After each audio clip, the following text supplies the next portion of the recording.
विधानसभा चुनाव के ऐलान से पहले पीएम मोदी के दौरे यूपी में अचानक बढ़ गए हैं। बीजेपी का सबसे ज्यादा फोकस पूर्वी यूपी पर है, क्योंकि यहां विधानसभा की 403 में से 167 सीटें आती है। पिछले विधानसभा चुनाव में यहां बीजेपी ने अपने सहयोगियों के साथ 125 से ज्यादा सीटों पर जीत हासिल की थी, लेकिन इस बार बीजेपी की हालात यहां खराब दिख रही है।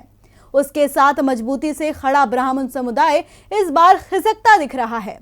तो ब्राह्मणों को साधने की क्या है बीजेपी की रणनीति, देखिए इस खास रिपोर्ट में। देश के गृह राज्य मंत्री अजय मिश्र टेनी का नाम आते ही किसान आंदोलन की भी याद आ जाती है। अजय मिश्र टेनी के इस्तीफे की मांग को लेकर किसान संगठन बड़े आंदोलन की चेतावनी भी दे रहे हैं।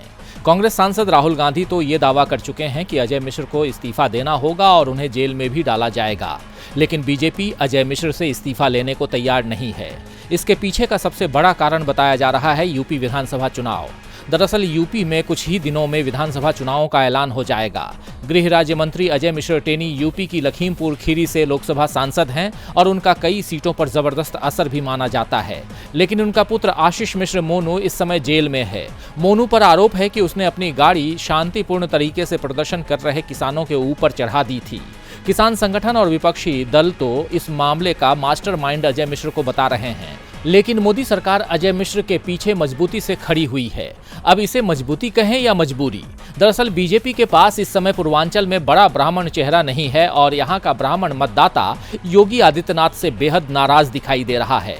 यूपी में ब्राह्मणों का 10% वोट माना जाता है और पूर्वांचल में तो ये आंकड़ा 13 से 15% के करीब पहुंच जाता है, जो अब तक बीजेपी की ताकत रहा है, जिसे बरकरार रखना इस बार मुश्किल दिख रहा है। इसीलिए बीजेपी ने ब्राह्मणों को मनाने का जिम्मा अजय मिश्र को सौंपने की तैयारी कर ली है।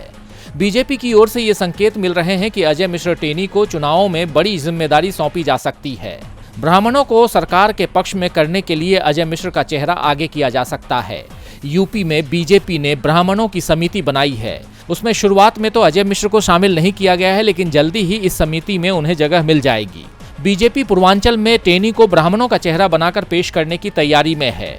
अगर किसानों की तरफ से विरोध के तेज सुर नहीं उठते हैं तो टेनी पूर्वांचल में बीजेपी का चेहरा होंगे, ये तय माना जा सकता है।